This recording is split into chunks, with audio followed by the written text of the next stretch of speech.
Marwadi university మంచి భవిష్యత్తు కోసం తెలుగు విద్యార్థులు ఇష్టపడే university. Call 9059052378 9059052379. Hi guys, welcome to I dream. నేను మీ చాణక్య. మరి హిందీలో రిలీజ్ అయిన చావా మూవీ 3 వారాల తర్వాత మన తెలుగులో రిలీజ్ అవుతుంది. మరి ఇన్ని వారాల తర్వాత రిలీజ్ అవుతున్న సందర్భంలో మెయిన్గా ఇప్పుడు తెలుగు ప్రేక్షకుల్ని ఈ చావా మూవీ అట్రాక్ట్ చేస్తుందా లేదా, మరి హిందీలో సాధించిన ఘన విజయం తెలుగులో సాధిస్తుందా లేదా, మరి దీని గురించి కూడా మనతో పాటు మాట్లాడడానికి సీనియర్ జర్నలిస్ట్ అలాగే ఫిలిం క్రిటిక్ అయిన భరద్వాజ్ గారు ఇప్పుడు మనతో పాటు ఉన్నారు. మరి సార్ రెడీ తెలుసు. Hi sir. నమస్తే అండి. సార్, చావా మూవీ ఆల్రెడీ హిందీలో ఎంత సెన్సేషనల్ హిట్టో మనందరికీ తెలుసు. యూజువల్గా మన దగ్గర అయితే ఏబిసి క్లాసెస్ అని మనం వింటూ ఉంటాం. అందులో ఏ క్లాస్ వాళ్ళు మ్యాక్సిమం అందరూ కూడా చావాని హిందీలో చూసేశారు. ఇప్పుడు తెలుగులో 3 వారాల తర్వాత రిలీజ్ అవుతుంది. మరి దాని అంటే అంతటి ఆదరణ ఇక్కడ దక్కుతుందంటారా లేదంటారా? అంటే హిందీ సినిమాలకి పాన్ ఇండియా మార్కెట్ మొదటి నుంచి ఉంది. అంటే అది అనువాద రూపంలో లేకపోయినా హిందీ సినిమాలు చూడటం అనేటువంటి కల్చర్ ఉంది. జనరల్గా భాషతో సంబంధం లేకుండా కూడా సినిమా కనెక్ట్ అవుతుంది, సబ్జెక్ట్ అర్థమవుతుంది థియేటర్లో కూర్చున్నటువంటి ఆడియన్కి. ఇలా సినిమాలు చూడటం ద్వారా భాషను అభివృద్ధి చేసుకున్నటువంటి వాళ్ళు కూడా ఉన్నారు. అయితే ఈ సందర్భంలోనే చాలా హిందీ సినిమాలు తెలుగు రాష్ట్రాల్లో సద్దినోత్సవాలు జరుపుకున్న సందర్భాలు ఉన్నాయి. షోలే సినిమా చాలా సెంటర్లలో సద్దినోత్సవం జరుపుకుంది ఉమ్మడి ఆంధ్రప్రదేశ్లో. అలాగే జాకీ ష్రాఫ్ నటించినటువంటి హీరో విజయవాడ, హైదరాబాద్ వేరు, విజయవాడలో శాంతి థియేటర్లో మొదటి సద్దినోత్సవ చిత్రం అదే. ఈ లెవెల్లో హిందీ సినిమాలు సద్దినోత్సవం చేసుకున్నవి చాలా ఉన్నాయి. ఏది హైదరాబాదులో నిజానికి చాలా థియేటర్స్లో హిందీ సినిమాలు మాత్రమే ఆడేవి, తెలుగు సినిమాలు మైనారిటీ. ఓకే. ఎప్పుడు 82 వరకు.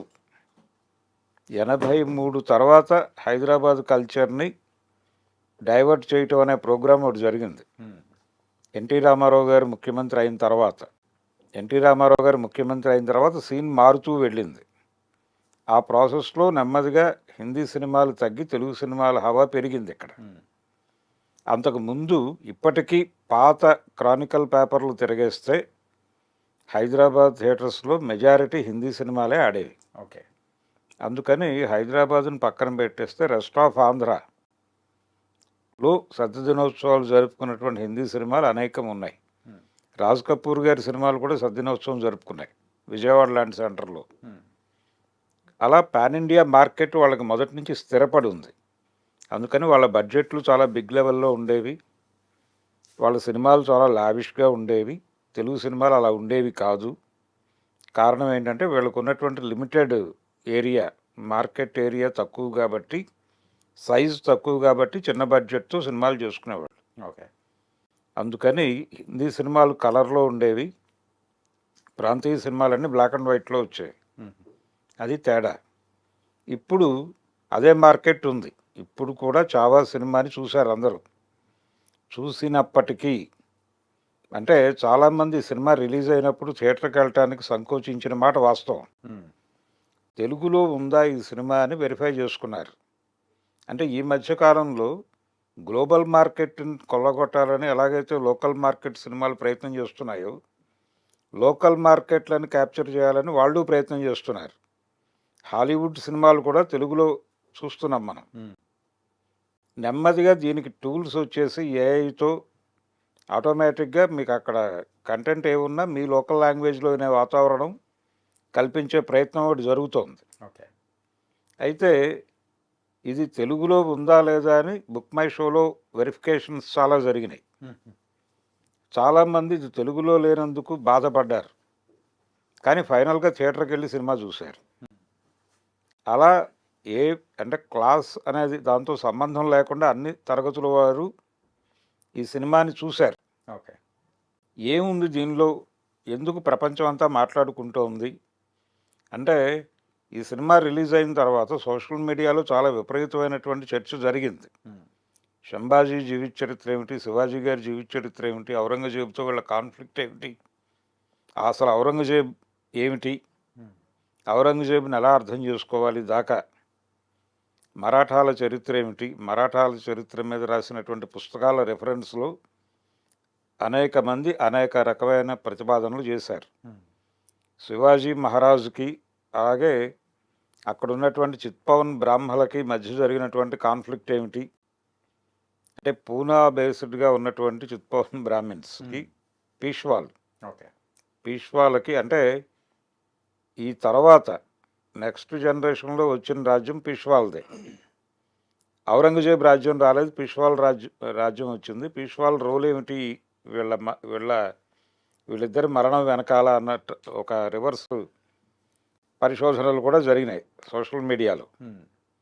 కాబట్టి ఇంత విస్తృతమైన చర్చ జరుగుతోంది దీని మీద. ఇప్పుడు ప్రతి మనిషి ఏదో ఒక ప్లాట్ఫామ్లో మెంబర్ అయి ఉన్నాడు. కాబట్టి ప్రతి ఒక్కరికి ఈ అల తాకింది. ఈ అల తాకిన ప్రతి ఒక్కరూ ఆ సినిమా చూశారు. భాష అర్థం కాకపోయినప్పటికీ పర్వాలేదని వెళ్ళిపోయారు. ఇప్పుడు వాళ్ళందరిలోనూ ఒకసారి సినిమా చూశారు వాళ్ళు హిందీలో, కానీ తమకు అనిపించింది నిజమా కాదా, అనిపించింది రియల్గా సినిమాలో ఉందా లేదా అని ఒక వెరిఫికేషన్ క్యాంపెయిన్ ప్రోగ్రామ్ ఉంటుంది. ఈ వెరిఫికేషన్ కోసం వీళ్ళు మళ్ళీ వెళ్తారు. తెలుగులో వచ్చాక చూస్తారు ఆ సినిమాని. సో డెఫినెట్గా అంటే ఆడియన్స్ ఉన్నారు ఆ సినిమాకి, ఆ సినిమా చూడాలి అనేటువంటి ఒక ఉత్సాహం ఉంది. కానీ మీరు ఇందాక అన్నట్టు రిలీజ్ అయిన సందర్భంలో అక్కడ ఉన్న వేడి కానీ ఆ సినిమాకి వచ్చిన హైప్ కానీ అప్పుడు చూడడం అనేది వేరుంటుంది. అది ఒకటేసారి వేరే లాంగ్వేజ్లలో రిలీజ్ చేసినా కానీ దానికి వెళ్ళే పబ్లిక్ కానీ అలా వేరుంటుంది. కాకపోతే ఇంతటి గ్యాప్ సుమారు 3 వారాలు దాని గురించి తెలుసుకోవడం కానీ, లేకపోతే ఇక్కడ వేరే డిఫరెంట్ ప్లాట్ఫామ్స్లో చూడడం కానీ, సినిమా థియేటర్స్కి వెళ్ళి చూడడం కానీ ఇలా జరిగిన తర్వాత ఇప్పుడు మన ప్రాంతీయ భాషలో రిలీజ్ చేస్తూ ఉంటే ఆ ఆదరణ దక్కుతుందా లేదా అనేది లేదు, దక్కుతుంది. దక్కుతుంది. ఎందుకు దక్కుతుంది అంటే డిస్కషన్ జరుగుతోంది, స్టిల్ రన్నింగ్. ఇప్పటికీ దాని మీద చర్చలు జరుగుతున్నాయి, విమర్శలు జరుగుతున్నాయి. ఆర్గ్యుమెంట్ చేస్తున్న వాళ్ళని విమర్శిస్తూ వీడియోలు పెడుతున్నారు, ఆ వీడియోలు విపరీతంగా చూస్తున్నారు. ఇది ఒక రకంగా సినిమా బయట చర్చ ఎక్కువ జరుగుతోంది. ఓకే, దీని తాలూకా ఎఫెక్ట్ ప్రతి ఒక్కరి మీద పడుతోంది. వీరందరూ అటువైపు వెళ్ళే ప్రయత్నం చేస్తారు చూద్దామని. వాళ్ళ మోటో కూడా అదే, ఈ ఉత్సాహం. అలాగే కొంతమంది ఈ సినిమా ఏదో ఒక రోజున తెలుగులో రాకపోతుందా అని ఆగిపోయిన వాళ్ళు కూడా ఉన్నారు. వీళ్ళు వెళ్తారు, వీళ్ళు న్యాచురల్గా వెళ్తారు. చూసిన వాళ్ళు వెరిఫికేషన్ క్యాంపెయిన్లో భాగంగా పెడతారు. ఓకే, తమకు అనిపించింది నిజంగానే ఉందా అక్కడ కంటెంటు, లేదు తమకు అలా అనిపించిందా, అదే అనిపిస్తుంది. వీళ్ళు ఏదనుకున్నారో అదే ఉంటుంది అక్కడ. భాష వేరైనప్పటికీ భావం అర్థమవుతుంది. తమకు అర్థమైన భావం నిజంగా అదే ఉందా అని చూసుకోవడానికి వెళ్ళేవాళ్ళు ఉంటారు. ఈ ఉత్సాహం అంతా సొమ్మవుతుంది. ఇది ప్రోగ్రాం. నిజానికి ఈ సినిమా మొదటే అన్ని భాషల్లోనూ చేసి ఉండాల్సింది. వాళ్ళ ప్రోగ్రాం కూడా అదే. కానీ ఎందుకు అది కేవలం హిందీలో రిలీజ్ చేశారనేది ప్రొడ్యూసర్ గారు చెప్పుకోవాలి. ఓకే, ఇప్పుడు గీతా ఆర్ట్స్ వాళ్ళు అప్రోచ్ అయ్యారు. గీతా ఆర్ట్స్ వాళ్ళే అప్రోచ్ అవ్వడానికి, వాళ్ళకి సబ్జెక్ట్ కనెక్ట్ కావడానికి కూడా ఒక నేపథ్యం చూడవచ్చు మనం. ఓకే, ఎందుకంటే గీతా ఆర్ట్స్ ఎందుకు కనెక్ట్ అయింది అంటే వాళ్ళు ఈ మధ్య కాలంలో చేసినటువంటి తండేలు సినిమా చూసాం మనం. ఆ సినిమా ఒకవేళ ఆ జాలర్లు శ్రీలంక జైలుకో, లండన్ జైలుకో, అమెరికా జైలుకో పెడితే అరవింద్ గారు ఆ సినిమా తీసేవాడు కాదు. ఇదే సఫరింగ్ ఉన్నప్పటికీ అది పాకిస్తాన్ జైలు కాబట్టి ఈయన కనెక్ట్ అయ్యి సినిమా తీస్తాడు. కాబట్టి ఈ రైట్ వింగ్ అభిప్రాయాలతో ట్రావెల్ అవ్వటం అనేది ఒక ప్రోగ్రాం ఆయనకుంది అరవింద్ గారికి. అందులో భాగంగానే వాళ్ళకి ఈ సినిమా కనెక్ట్ అయింది. దాదాపు అదే మాట్లాడాడు ఈరోజు పొద్దున ఆయన. అంటే ఒక క్వశ్చన్ వచ్చింది, బన్నీవాసు గారు ఈ సినిమాని మేము రిలీజ్ చేస్తున్నామని ఏర్పాటు చేసిన ప్రెస్ మీట్లో ఒక కీలకమైన ప్రశ్న ఆయన ముందుకు వచ్చింది. దాన్ని ఆయన దాటవేసే ప్రయత్నం చేశాడు. యువతల వాళ్ళు కూడా గుచ్చలేదు. ఎన్టీఆర్ గారి వాయిస్తో ఏమన్నా వస్తుందా అని మనం ఎక్స్పెక్ట్ చేసామనేది అని, అంటే ఎన్టీఆర్ వాయిస్తో రాబోతోందని ఒక స్పెక్యులేషన్ చర్చ నడిచింది సోషల్ మీడియాలో. దాన్ని అక్కడ ప్రస్తావించారు. ఆయన అదేం లేదని చెప్పాడు. దానికంటే ఇంకో కీలకమైన సైద్ధాంతిక ప్రశ్న వచ్చింది ఆయన ముందుకి. అయ్యా దీని మీద రకరకాల చర్చలు జరుగుతున్నాయి బయట. ఇది చరిత్ర కాదు, ఇది వక్రీకరించారు. సంభాజీకి బయట చెప్తున్నటువంటి అనేక ఇతర క్వాలిటీస్ కూడా ఉన్నాయి ఆయనకి. శివాజీ ఆయన్ని ఒక కోటలో బందీ చేసి ఉంచాడని, అలాగే శివాజీ మహారాజు పట్టాభిషేకానికి బ్రాహ్మణులు వ్యతిరేకించారని, ఆయన కాశీ నుంచి తెచ్చుకుని ఎవరితోనో పట్టాభిషేకం చేయించుకున్నాడని, ఇవన్నీ బయట సర్క్యులేట్ అవుతున్నాయి. ఈ వివాదాలన్నీ ఉండగా మీరు ఈ సినిమాని ఎలా తెలుగులో డబ్ చేస్తున్నారు అని ఒక ప్రశ్న ఆయన ముందుకు వచ్చింది.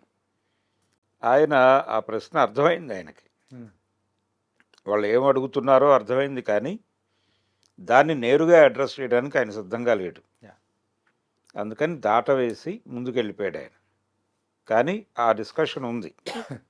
అంటే సంభాజీ చరిత్ర మీద చాలామంది పరిశోధన జరిపేశారు ఈ సినిమా వచ్చాక. జరిపి మరాఠాస్ చరిత్రల మీద చాలామంది రాసిన బుక్స్ రెఫర్ చేసేసి దానిలో నుంచి కొంత చరిత్రను అక్వైర్ చేసి మాట్లాడుతున్నారు. ఇది చదువుతున్న వాళ్ళందరూ కూడా అసలు ఈ సినిమాలో ఏముందో చూసి వచ్చి మాట్లాడదాం అని కొత్త ఆడియన్స్ క్రియేట్ అవుతారు. ఓకే, ఇది వాళ్ళ ప్రోగ్రామ్, వాళ్ళ హోప్.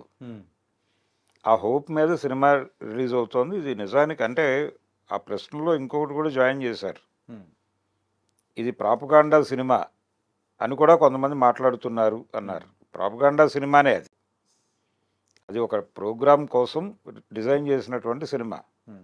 అంటే ఈ దేశంలో మెజారిటీ మతం మైనారిటీల నుంచి ప్రమాదాన్ని ఎదుర్కొంటోంది మొదటి నుంచి. ఈ దేశంలో మెజారిటీ మతం ప్రమాదంలో ఉంది అనేటువంటి అభిప్రాయం ఆడియన్స్లో కలిగించటమే ఈ సినిమాల లక్ష్యం. ఓకే, ఆ లక్ష్య సాధనకు ఉపయోగపడే సినిమా ఇది. అందుకని దీన్ని ఎందుకు ప్రాంతీయ భాషల్లో వాళ్ళు మొదటే ప్రయోగం చేయలేదు అనే కోపం చాలామందిలో వ్యక్తమైంది. ఇవి ప్రతి ఒక్కరి దగ్గరికి తీసుకెళ్ళాలి.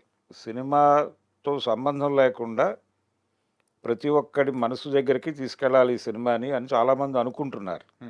ఈ అనుకుంటున్న వాళ్ళందరూ ఇది ప్రాపగాండా సినిమానే, ఆ పనే చేస్తారు. ఇప్పుడు ఆ పని చేయటం కోసం ఇది లోకల్ లాంగ్వేజెస్లో రావాలని కోరుకుంటున్నారు.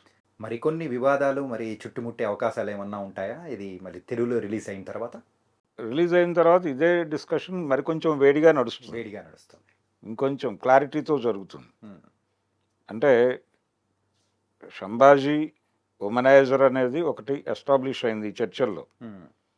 ఆయన్ని ఈ విమర్శలు వీటన్నిటి రీత్యా ఆయన ఒక కోటలో బందీగా ఉంచాడని, అలాగే ఆయన ఇంకో భార్య కుమారుణ్ణి రాజుని చేయాలని ఆయన అనుకున్నాడు శివాజీ. ఈ లోపు ఆయన మరణం సంభవించింది, అతను కాలేదు, ఇతను ఎక్వైర్ చేసుకున్నాడు. అలా రాజ్యం ఇతని చేతిలోకి వచ్చింది. ఇలా ఒక అంటే ఎవరి పరిశోధనలో వాళ్ళకి తెలిసిన విషయాలు వాళ్ళు మార్కెట్లో పెట్టే ప్రయత్నం చేస్తున్నారు. ఓకే, ఇది మోర్ డిస్కసివ్ పాయింట్గా మారింది. మారటం వెనకాల ప్రోగ్రాం అదే. అంటే ఒకవైపు ఈ మెజారిటీ మతం ప్రమాదంలో ఉంది అనే అభిప్రాయాన్ని ప్రజల్లో కలిగించడానికి ఇలాంటి కథలు వాంటెడ్గా తీస్తున్నారు అనే అభిప్రాయం ఉన్న సెక్షన్ వాళ్ళ మీద విమర్శలతో మొదలుపెట్టింది. వాళ్ళు వీళ్ళని కంట్రోల్ చేయడానికి వాళ్ళ ప్రయత్నం వాళ్ళు చేస్తున్నారు. ఈ యుద్ధ వాతావరణంలో ఈ సినిమా లోకల్ లాంగ్వేజ్లో చేస్తే వర్కౌట్ అవుతుంది అనేదే వాళ్ళ సెల్లింగ్ పాయింట్, ఒక స్ట్రాటజీ. ఇదే సెల్లింగ్ పాయింట్. ఓకే, దీని మీద మనం వ్యాపారం చేయొచ్చు అనుకున్నారు. టికెట్లు తెగుతాయి, టికెట్లు తెగుతాయి. అంటే ఇప్పుడు టికెట్లు తెగటం మీద సినిమా బతకటం లేదు. సినిమా అనేది థియేటర్ నుంచి చాలా విశాలమైనటువంటి ప్లాట్ఫామ్స్ మీదకి వచ్చేసింది. కాబట్టి ఇది కూడా డిజిటల్లో ఒక పెర్ఫార్మెన్స్ ఇవ్వగలదు. ఓకే, అలాగే థియేటర్లో కూడా ఇలాంటి వాతావరణంలో ఈ సినిమాకి ఒక హోప్ ఉంది వాళ్ళకి. అది అరవింద్ గారు చూడగలిగారు ఈ హోప్ని. అందుకని ఈ సినిమా వారి బ్యానర్లోంచి తెలుగులో వస్తుంది. ఓకే సార్, వారి కోరిక నెరవేరాలని అయితే కోరుకుందాం. Okay sir, thank you so much sir. And March 7th Chhaava movie తెలుగులో రిలీజ్ అవుతుంది కాబట్టి మంచి సక్సెస్ అనేది రావాలని కూడా మనస్ఫూర్తిగా కోరుకున్నాం. So thank you.